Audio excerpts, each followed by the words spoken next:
Bien, doy gracias al Señor por verles, por estar nuevamente con ustedes. Estamos en una serie tremenda, que es la Carta Universal a los Hebreos, compleja, y parece que me escogieron el capítulo para hacerlo más complicado el día de hoy. Me corresponde el capítulo 9 de Hebreos, así que les invito a que vamos para allá. Contento de compartir con ustedes, me pidieron que trabajara todo el capítulo hoy día. Tenemos 28 versículos que trabajar el día de hoy. Intentaré lograrlo en el tiempo que tenemos. Así que vamos a leer este pasaje completo de forma alternada, ¿ya? La serie nos lleva a reflexionar que Cristo es más que suficiente. Y hoy día lo que el Señor nos quiere revelar es que entendamos que todo lo que se veía en el Antiguo Testamento era simplemente una sombra de lo que iba a venir en el Nuevo Testamento. Hoy día, para que podamos entender lo que vamos a conversar, lo que el autor bíblico está haciendo es un contraste, una comparación entre el Antiguo Pacto y el Nuevo Pacto, ¿ya? Eso es fundamentalmente para que podamos poder meternos en esto. Hebreos capítulo 9, entonces vamos a leer en forma alternada todo el capítulo. Dice así la palabra de nuestro Dios. Ahora bien, aún en el primer pacto tenía ordenanzas de culto y un santuario terrenal.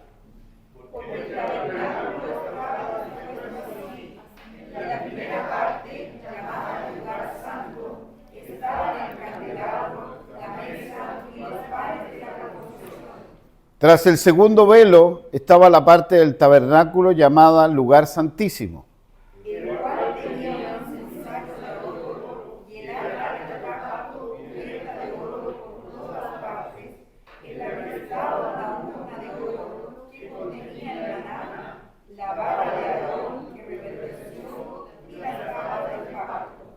Y sobre ella los querubines de gloria que cubrían el propiciatorio, de las cuales cosas no se puede ahora hablar en detalle.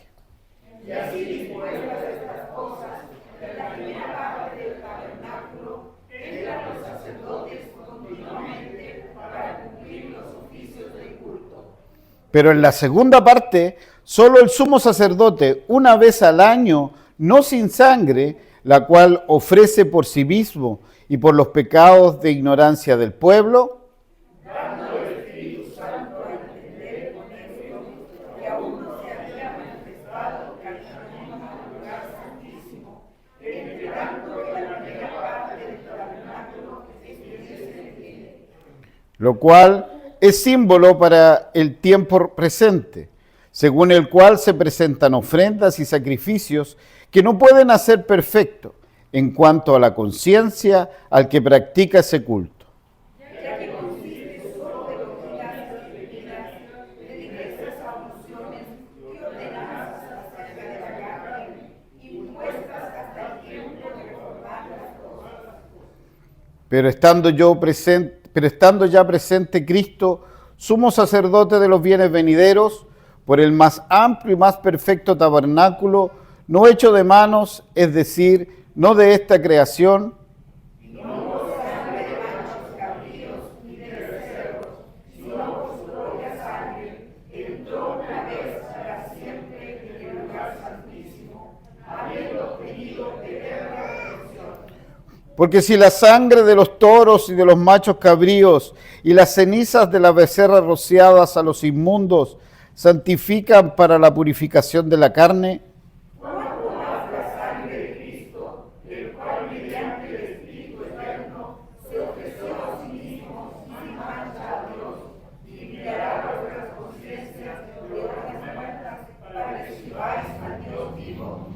así que, por eso es mediador de un nuevo pacto, para que interviniendo la muerte para la remisión de las transgresiones que había bajo el primer pacto, los llamados reciban la promesa de la herencia eterna.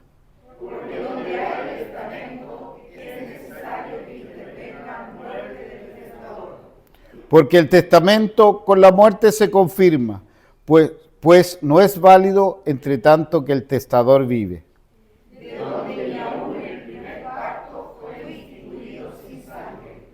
Porque habiendo anunciado Moisés todos los mandamientos de la ley a todo el pueblo, tomó la sangre de los becerros y de los machos cabríos, con agua, lana, escarlata y hisopo, y roció el mismo libro y también a todo el pueblo. Diciendo, esta es la sangre del pacto que Dios ha mandado.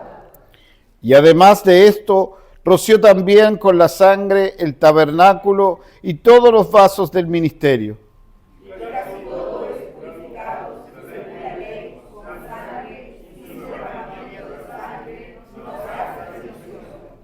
Fue pues necesario que las figuras de las cosas celestiales fueran purificadas así, pero las cosas celestiales mismas con mejores sacrificios que estos.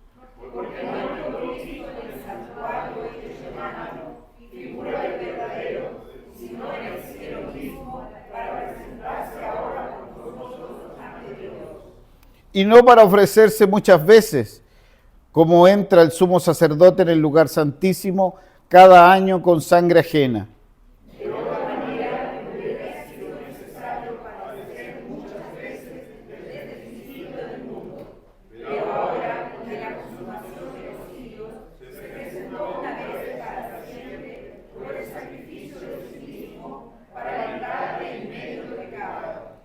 Y de la manera que está establecido para los hombres que mueran una sola vez y después de esto juicio, así también Cristo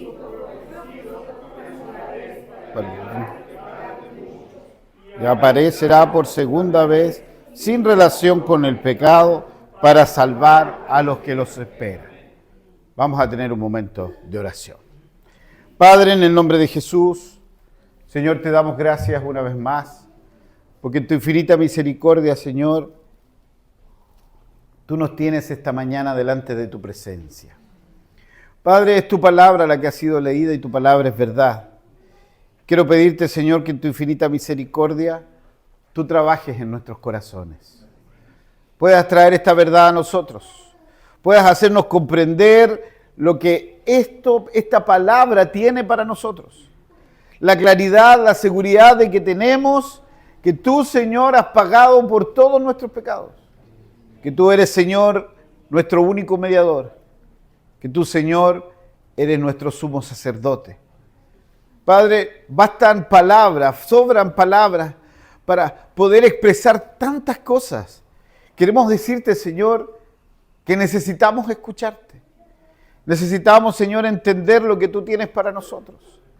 Y no tan solo comprenderlo, sino también ponerlos en práctica. Ayúdanos, Señor. Tú sabes con las necesidades que hemos llegado cada uno de los que estamos acá. Pero te pedimos, Señor, que tú no nos permitas salir de este lugar de la misma manera que llegamos, sino que salgamos gozosos, salgamos con alegría porque hemos estado delante de tu presencia y tu verdad y tu palabra ha traído instrucción a nuestra vida. Bendícenos, Señor, en esta hora, acompáñanos, porque te lo pedimos en el nombre que es sobre todo nombre, que es en el nombre de nuestro Señor Jesucristo. Amén. Hermanos amados, se nos cuenta largo trozo, medio raro de repente, medio complejo en algunas cosas, porque hace muchas referencias a elementos que nosotros no estamos acostumbrados. Si usted pudiese viajar históricamente al templo o al tabernáculo, se encontraría que los sacerdotes de ese tiempo, más que sacerdotes, parecían carniceros, porque de verdad pasaban degollando animales, manchados con sangre, cualquier cosa que era muy rara para nosotros. La verdad que sería muy difícil de comprender. Pero lo que el autor nos está hablando aquí, lo que la palabra del Señor nos está comentando acá, es que todas estas cosas eran necesarias que estuvieran.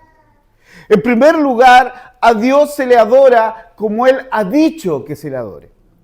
Muchas veces nosotros creemos que lo hacemos de muy buena forma y queremos nosotros imponer adoración.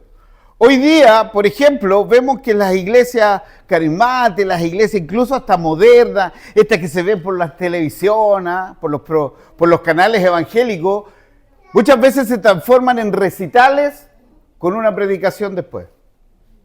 ¿Te has dado cuenta de eso, no? Y muchas veces hemos transformado la mirada en la canción, en las alabanzas, cuando lo más importante es lo que Dios nos quiere decir a nosotros. Usted ha venido hoy día a buscar lo que Dios quiere hablarle a usted. ¿Sí? Es importante que nosotros le demos gracias, es importante que pongamos nuestras plegarias delante del Señor, pero lo más importante que pasa dentro de la casa del Señor es lo que Dios nos quiere decir. Y es por eso que el autor dice, en el primer testamento, el primer pacto, en el antiguo pacto, Dios estableció un tabernáculo y una forma con que se había de adorar. Él estableció, la Biblia nos dice cómo se debe hacer un culto al Señor. No es como a mí se me ocurre, no es como a mí me dijeron, no, hay una forma de hacerlo. A los presbiterianos nos cuesta esto, porque nosotros somos, como dice el dicho, el hombre es un animal de costumbre, ¿cierto? Usted se sienta, usted llega aquí y se sienta en el lugar que se sienta siempre. Si hay alguien, una visita sentado donde usted se sienta, usted hasta lo mira raro, si yo estoy ahí, ¿cierto? Nos acostumbramos. Un día un hermano me dice, oye, pastor, ¿y por qué ahora cantan alabanzas si nosotros cantamos himnos los presbiterianos? Sí y no. Porque la palabra del apóstol Pablo dice que a Dios se le alaba con salmos, con himnos y cánticos espirituales. Hermano, si la música cristiana no existe. Oh, pastor, no. Es la letra la cristiana, no es la música. ¿Sabe? Cuando los reformados, cuando los crearon los himnos, los que escucharon esos himnos dijeron, oh, y aquí se perdió todo lo sacro que había. Porque antes de los himnos estaba la música barroca, estaba todo eso. ¿Se dan cuenta cómo hemos cambiado? Y nosotros ponemos una alabanza y los más viejos nos empezamos a poner peludos así, como que se nos empieza a dar vuelta la cabeza. Pero hermanos amados, fíjense, siempre hubo, en este primer testamento, hubo un culto y un santuario. Hermano, esta es la casa del Señor. Nosotros no, y yo sé que hay algunos que dicen, sí, pero el Señor está en todas partes. Sí, el Señor está en todas partes, pero el Señor ha levantado esta casa para que se la adore. Y aquí Él viene a escucharlo. ¿Ya? Eso es lo primero que tenemos que saber. En segundo lugar, porque el tabernáculo estaba dispuesto así. ¡Wow! Y aquí vienen cosas entre días, porque el tabernáculo tenía como dos piezas. Una pieza. Mira, el tabernáculo, por si les gusta, yo sé que ustedes son Mateo, así les gusta. El tabernáculo era una tienda de 15 metros de largo, por 5 metros de ancho y por 5 metros de alto. ¿Ya? La primera parte, que era el lugar santo, tenía alrededor de 10 metros por 5 metros. ¿Ya? Y en este lugar no había lo que a los sacerdotes se le ocurrieran que tenían que estar. Y llegamos a decir, ¿y por qué no ponemos las bancas para el otro lado? Porque el sacerdote dijo, ¿y por qué no ponemos el candelero y lo ponemos en otro lado? No, pues, hermano. Vuelvo a decir, a Dios se le adora como Él dice que se le adora. ¿Ya? Entonces, habían algunos componentes acá. Había un candelabro que fundamentalmente lo que hacía era representar esa luz. Hermano, nosotros venimos a buscar del Señor para que nuestra vida sea transformada y podamos ser luz en este mundo. Este mundo donde usted vive, este mundo, yo escuchaba y decía, los cantantes de la Teletón decían, oh, qué lindo es Chile. Oh, cómo nos muestra. Cómo se unen estos chilenos. Hermano, ¿usted cree que somos buenos? ¿Usted cree que somos unidos? ¿O usted cree que hoy día no van a aparecer portonazos? ¿O ayer en el medio de la Teletón no había gente que estaba muriendo, que lo habían asaltado? Hermano amado, si lo primero que nos muestra es esto, nosotros somos luz, estamos en un mundo que es desabrido, estamos en un mundo que es oscuro, y el pueblo del Señor es la luz y la sal de esta tierra. Y es lo que tenemos que cumplir. Y sigue, la mesa estaba en la primera parte, era una mesa que estaba hecha de acacia, recubierta de oro. ¿Ves qué precioso? ¿Ya? En este lugar contenía 12 panes de la propiciación, que representaba la comunión, el cuidado y el perdón que Dios le entregaba a las 12 tribus de Israel. Esos elementos estaban ahí. En este lugar había un velo que separaba el lugar santo del lugar santísimo. En el lugar santo, los sacerdotes estaban constantemente preparándose y trabajando. Hacían sus labores, había que cambiar los panes, había que limpiar, había que orar, porque la misión del sacerdote era llevar las necesidades del pueblo hacia la presencia de Dios, que era inversamente a lo que hace el profeta. El profeta traía la voz de Dios hacia el pueblo. El sacerdote le tocaba la vía reversa, digamos así. Tomar lo que el pueblo, lo que la gente pedía y llevárselo a Dios. ¿Ya? Esa era su función. Pero, en este lugar santísimo estaba el altar de oro, estaba el arca del pacto, y en ese lugar solo entraba el sumo sacerdote una vez en el año. De hecho, hay algunos rabinos que dicen que los sacerdotes, los sumos sacerdotes, evitaban hacer oraciones muy largas ahí porque muchos pensaban que se habían muerto, porque ahí estaba la presencia de Dios. Entonces, entraban con mucho temor a ese lugar, ¿ya? Pero fíjense que en esta urna de oro, donde estaba, habían 3 elementos. Lo leyó ahí, habían 3 elementos. ¿Qué elemento estaba? Contenía el maná. No era cualquier cosa. ¿Y para qué contenía el maná? Para recordar que Dios es el que provee. Dios es el que alimenta. Hermano amado, recuerda, Dios es tu cuidador. Dios es tu sustentador. Dios tiene cuidado de ti. Pero hay una premisa que yo tengo que cumplir. Buscad el reino de Dios y su justicia, y todas las demás cosas os serán añadidas. Y todas esas demás cosas se dieron cuenta que era la casa, el vestido, el alimento. Y eso es. ¿Ya? ¿Qué otro más? Ahí estaba la vara de Aarón, que debe recordar de la rebelión que Dios tuvo, que el pueblo tuvo contra Dios. Hermano amado, nosotros cada vez que llegamos a la casa del Señor, una de las cosas que tenemos que recordar es que hemos sido rebeldes, que le fallamos al Señor, que somos unos pecadores. Uno de estos famosos predicadores tiene una iglesia en Estados Unidos que se llama The River Church, o la iglesia del río, ¿verdad? Hermano, literalmente pasa un río por medio de ese templo. ¿Ya? Le construyeron un río que pasa ahí por medio de ese templo. Él dice, yo no les hablo de pecado a mis pueblos. Yo no les hablo de pecado a mis hermanos. Tienen tantos problemas en la semana, ¿qué voy a ir yo a darle problemas? A hablarles de pecado. ¿Sabe? Lo que nosotros tenemos que recordar diariamente que somos pecadores. Porque tenemos la tendencia a creer que somos gente buena, que de repente hacemos cosas malas. Y la Biblia nos dice todo lo contrario, que somos malos y que solo por la gracia de Dios podemos hacer cosas buenas. ¿Sí? Bueno, ¿qué más? Y lo tercero que había ahí eran las tablas del pacto. ¿Y sabe qué? Esto también nos recuerda que el estándar de Dios nunca lo vamos a cumplir. Nos recuerda el fracaso de toda la raza humana, de todos nosotros. Dios exige un estándar y nosotros no lo cumplimos. No lo cumplimos. Y hermano, le voy a decir algo, y no lo vamos a cumplir nunca, por nuestros propios méritos. Por eso es que cada vez que usted entra aquí a esta iglesia, lo único que va a resaltar es la cruz de Cristo, que nos recuerda que Él es el estándar, no nosotros. ¿Ya? Bueno, y sigue avanzando. Vamos al versículo 6.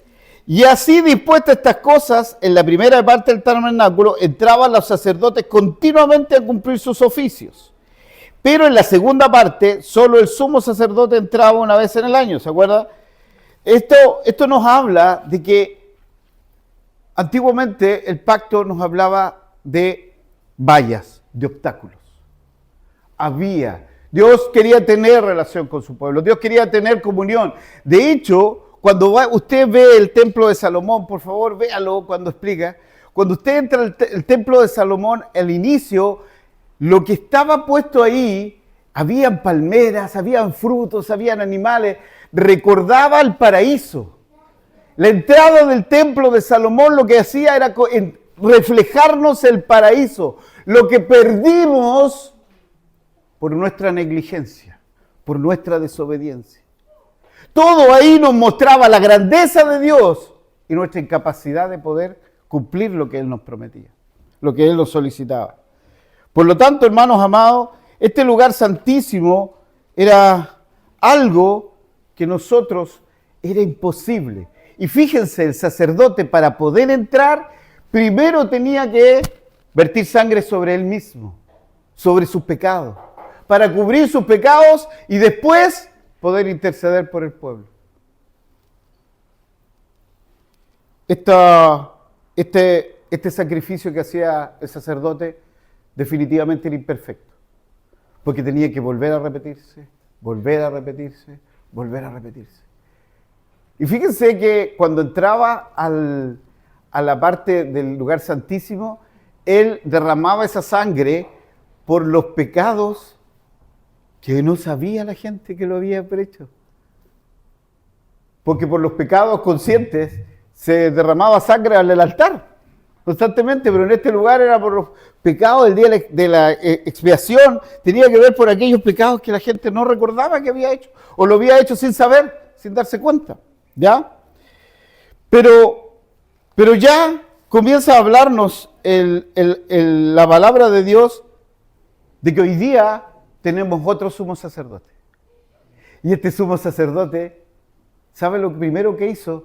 Es quitar todos los obstáculos que había.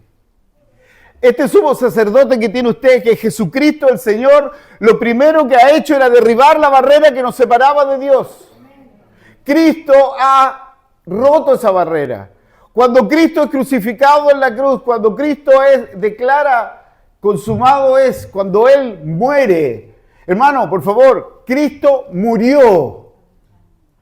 Porque si no hubiese muerto, dice, ¿para qué sirve un testamento? si la persona que testa está viva. Tenía que morir, ¿cierto? Tenía que derramarse sangre. ¿Qué pasó con el velo del templo? ¡Oh, qué suerte! ¿Eh? Justo se achutó. Justo pasó algo que tenía. Mira cómo se correlaciona esto. ¿O era la voluntad de Dios que así sucediera? El velo del templo no es un generito, hermano amado. No era como si fuera un ladrillo, una pared de ladrillo creada por tela. Era imposible que se rompiera. Era imposible que una fuerza humana pudiese romperla, pero Cristo rompió. ¿Por qué? Porque el acceso está directo. Usted y yo podemos llegar al Padre tranquilamente. No hay obstáculo, nada. Nosotros ya no le debemos nada a Dios. Mire qué maravilloso eso. Puede estremecer su corazón. No tenemos deuda con la justicia de Dios. Nuestro hermano lo decía que hoy día la creación nos habla de la ira de Dios. Bueno, esa ira cayó sobre Jesucristo el Señor. No sobre usted, no sobre mí. Y hoy día yo me comunico, entro tranquilamente a su presencia. Pero estando ya presente Cristo, sumo sacerdote de los bienes venideros, por el más amplio y más perfecto tabernáculo, no hecho de manos, es decir, no de esta creación. Nosotros tenemos esa característica de amar el templo, ¿cierto? Lo amamos la casa del Señor. Nos gusta estar en la casa del Señor, ¿o no? ¿O me pasa a mí nomás? Ah, me asusté, pensé que era a mí nomás. Amamos la casa y cuando empieza a pasar cualquier cosa, uno se empieza a desesperar, sobre todo cuando viene gente nueva que no cuida las cosas, ¿ah? Pero hermano amado, ¿sabe lo que está diciendo el Señor? Hay un santuario mayor. Hay un santuario maravilloso. Y si usted va a Apocalipsis 5 después, anótela ahí y lo revisa, se va a encontrar que Juan estaba sumamente angustiado. Estaba triste. ¿Por qué? Porque veía que había un sello. Había un elemento que tenía que abrirse y ser leído y no se podía abrir porque estaba sellado y nadie podía abrirlo. Y Juan cae con triste y uno de los ancianos le dice, no llores. El león de la tribu de Judá de Judá, ¿se acuerda? Él tiene poder. Y dice, y en el momento, ¡pum! Juan aparece en medio del tabernáculo. Hermanos, ¿saben lo primero? Lo que Dios le hace ver a Juan, lo que Jesucristo hace ver a Juan, y se encuentra en medio de un culto de adoración. Está en medio. ¿Y sabe qué? Cuando Juan se encuentra en medio de eso, ni siquiera le llamó la atención si había mar de cristal o no. No se preocupó si las calles eran de oro. ¿Se dio cuenta de eso? No se preocupó, le dijo, oye señor, ¿cuál es mi fundito? ¿Ah? ¿Mi parcelita? ¿Dónde está? ¿Dónde está mi media hectárea, señor? ¿Ah? Hay hermanos que dicen que mansión. Ojo que la palabra de Dios nos dice que vamos a tener mansión. ¿Ah? Dice que fue a preparar un lugar para nosotros. Hay algunos que van a tener hectáreas ya, ¿crees? Sí. Bueno, yo no sé si voy a tener una hectárea o no, media me da lo mismo. Como dice la palabra del Señor, sabe, lo único importante allá en el cielo es que va a estar el Señor. Aunque no hubiera nada más, si está Cristo, con eso basta, ¿cierto? ¿Cierto? Bueno, ahí dice que hay un lugar hermoso. Y él entró y lo único que le llama la atención es que al medio de ese santuario había un trono. ¡Wow! Un trono. ¿Y qué te está diciendo esto, hermano querido, hermana querida? Que en ese trono siempre había uno sentado. Ni siquiera Juan se toma el tiempo de decir quién es, porque lo da por claro. En ese trono estaba Dios. ¿Sabes por qué? Porque Dios gobierna. Dios gobierna ayer, Dios gobierna hoy, Dios gobierna siempre. Él gobernó siempre. Él ha gobernado siempre. Y por lo tanto eso está ahí, estas características están ahí. Pero no solo eso, Él con su propia sangre ha purificado todo. Este santuario de los cielos ha sido purificado con su sangre preciosa. El único sacrificio que pudo ser aceptado, el único sacrificio que es irrepetible, el único sacrificio que no vuelve a ser, es el sacrificio de Cristo el Señor. Una vez y perfecto. ¿Por qué? Porque es un sacrificio voluntario. Los animales que llegaban al tabernáculo, al templo, no llegaban voluntariamente. Es un sacrificio perfecto, es un sacrificio en amor. Hermano amado, el sacrificio de Cristo es uno y para siempre. Por eso que no matamos animalitos aquí.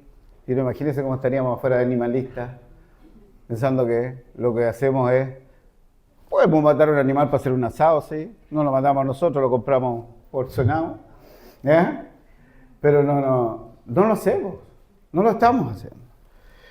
Entonces, mi hermano, el Señor Jesús no presentó ante Dios los sufrimientos ni los méritos de otro, sino que su propia vida, su propia muerte, su sacrificio, su sangre.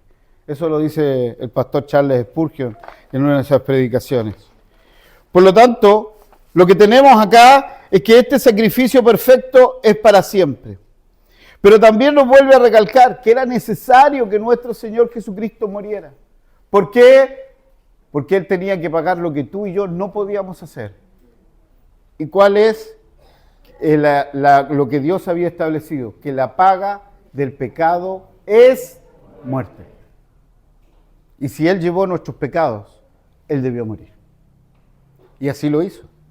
De hecho, cuando el traductor bíblico, entre todas estas frases que nosotros señalamos de las 7 palabras, que más que 7 palabras fueron 7 predicaciones, o 7 frases dadas, dice, exclamó a gran voz. La verdad es que nunca vamos a poder entender lo que significa esa traducción que hace acá. Pero si usted ha escuchado morir a algún animal, es ese grito que sale de alguien que se muere. Eso es lo que está tratando de decirnos el autor ahí.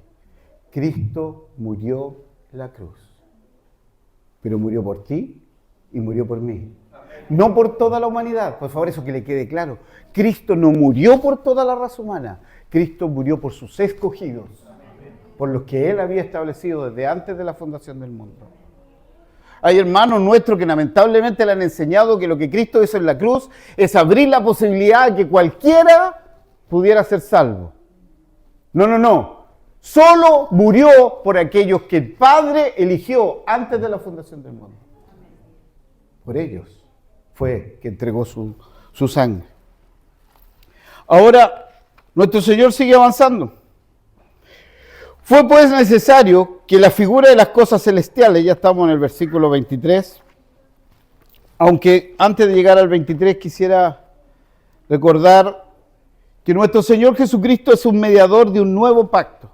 La Biblia se ha establecido en base a dos pactos, Antiguo Pacto y Nuevo Pacto. No es un libro, no son dos libros aparte.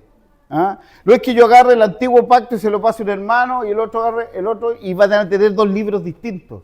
No, es un continuo en la ley en el desarrollo de la historia de la redención. Pero este pacto nuevo, este pacto restaurado, este pacto perfeccionado en Cristo Jesús, esa es la verdadera palabra, perfeccionado en Cristo Jesús, para que pudiese cumplir, Él debía morir. Y por eso es que el autor bíblico nos dice que para que un testamento funcione, porque aquí la palabra pacto se está traducido de dos formas, como testamento o como un acuerdo entre dos, ¿ya? Y aquí lo habla en estos versículos como un testamento. Debe morir para que sea establecido. Fue necesario, versículo 23, que las figuras de las cosas celestiales fuesen purificadas, así por las cosas celestiales mismas con mejores sacrificios. Porque no entró Cristo en el santuario hecho de mano, figura del verdadero, sino en el cielo mismo para presentarse ahora por nosotros ante Dios. Y no para ofrecer muchas veces, como lo entra el sumo sacerdote al lugar santísimo, cada año con sangre ajena.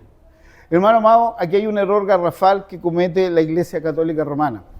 Para que usted sepa, la Iglesia Católica Romana lo que hace todos los domingos es repetir el sacrificio de Cristo a través de la Eucaristía. Ellos repiten el sacrificio. No, nosotros no repetimos el sacrificio. Nosotros recordamos el sacrificio de Cristo en la cruz. Porque Cristo ya murió una vez y para siempre. No tengo que volver a hacer otro sacrificio. Eso es un error conceptual teológico muy importante. De manera que está establecido para los hombres que mueran una sola vez y después de estos juicios.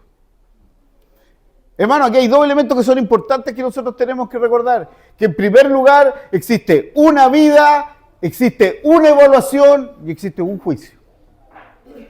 Hermano, así que los que creen en la reencarnación, con este versículo acá de... Si bien el autor de Hebreos no está hablando de la reencarnación en este mundo, ni está golpeando la teoría de la reencarnación. No. Lo que está diciendo aquí es que está establecido por Dios que el hombre vive una vez y después de eso juicio.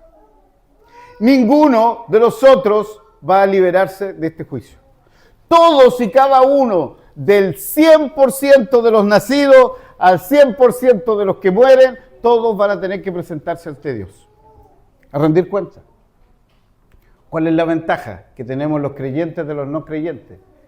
Que los creyentes, cuando nos enfrentamos al juicio de Dios, nos encontramos contra un amo, un padre, que nos va a decir: buen siervo fiel, sobre poco has sido fiel, sobre mucho te pondré. El no creyente se encuentra con un juez incoimiable, un juez que sabe todo lo que tú has hecho, sabe todo lo que tú has dicho, sabe todo lo que tú has pensado, y que no va a dar por inocente al culpable. Hay decretado para el hombre una sola vida, y después de esto, juicio. Hace unos días atrás, voy a comentarle porque nos falta a los que les ha pasado esto. Llegó un amigo que cree en esto de la reencarnación, ¿ya? Y se había hecho una regresión. Esto para ver la historia, las vidas pasadas que había tenido. Y me contó una historia, y tratando de convencerme a mí que yo estaba equivocado, ¿verdad? Y dijo, pero oye, yo podía relatar, vi unos castillos que yo nunca había estado, entonces tengo que haber estado ahí. Te puedo relatar cómo eran hechos, los que había, las cosas que están. Excelente, le digo yo. ¿Y qué era? No, sabes tú, yo la vida pasada fui el escudero del rey. Y todos los que hacen regresiones siempre son estrellas. Nunca son un pobre campesino que vivió sin pena ni gloria. Incluso los que son campesinos se enamoraron de la princesa y se casaron. Hermano, está establecido por Dios vivir una sola vez y después de eso, juicio.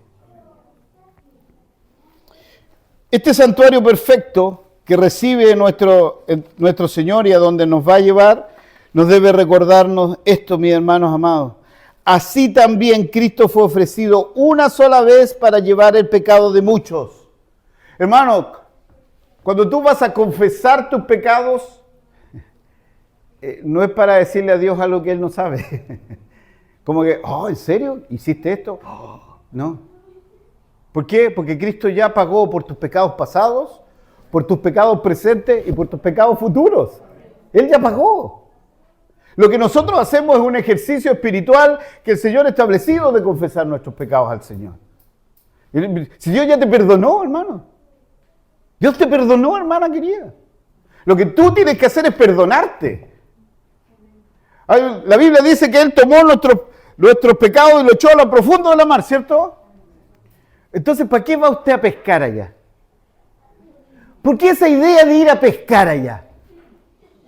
El Señor te perdona y tú vas allá y no, pero si yo recuerdo que hizo eso. Si yo hice esto otro. No, hermano, si Dios te perdonó. Dios no anda sacando en cara, dice, nunca más me acordaré de tus pecados. Como está lejano el oriente del occidente. Así hizo alejar nuestros pecados. Pero aquí viene lo maravilloso, hermanos amados, con lo que termina este capítulo 9. No tan solo que Cristo fue ofrecido una sola vez para llevar el pecado de muchos, sino que aparecerá por segunda vez, sin relación con el pecado, para salvar a todos los que lo esperan. Y aquí viene un tremendo desafío para nosotros. Hermano, hermana, ¿usted está esperando la venida de Jesucristo? Sí, yo sabía que me iban a decir amén. Pero si yo le pusiera en su cabeza a usted cuando despierta todas las mañanas, ¿cuáles son las 3 preocupaciones más grandes que usted tiene? ¿Qué es lo que le quita el sueño todos los días? ¿Cuáles son esas 3 primeras? Y no me diga que es porque está preparándose para la venida del Señor, ni porque quiere que el Evangelio siga extendiéndose, ni porque quiere... No son eso. Es cómo llego a fin de mes, es cómo mis hijos crecen, cómo mis hijos estudian, cómo dejo mi familia bien puesta. ¿Se dan cuenta cómo nos hemos equivocado? He escuchado a un pastor amigo que decía, hoy día la iglesia no tiene persecución como la tenía. Hoy día no tenemos problemas para juntarnos a orar. ¿Sabe lo que ha hecho el diablo? Quitarnos el tiempo para que no podamos orar. Hoy día no tenemos problemas para salir y predicar. Hoy día nos da vergüenza salir a predicar. En esto estamos fallando, hermano amado. En ser luz y en ser sal. Y recordar que tenemos un sumo sacerdote, que vamos a habitar para siempre en un santuario perfecto. Y que en ese lugar Cristo fue para que tú estuvieras. Fue para que tú pudieras adorarle también. Prepara tu corazón, prepara tu vida para esperar al Señor. Que el Señor te bendiga. Oremos. Padre, en el nombre de Jesús, Señor, te damos gracias una vez más, porque en tu infinita misericordia, Señor, tú nos permites estar en tu casa. Gracias, Señor, porque tú eres el sacrificio perfecto. Porque tú fuiste, Señor, el Cordero de Dios que quitó el pecado del mundo. Porque tú, Señor, nos abriste un camino perfecto para llegar al Padre. Y te pedimos, Padre amado, que tú nos ayudes a poner nuestra mente en esa dirección, en buscarte a ti, en glorificarte a ti, y que nuestra alma, nuestra mente y nuestro corazón, lo único que esperen es tu regreso. Por Cristo el Señor. Amén.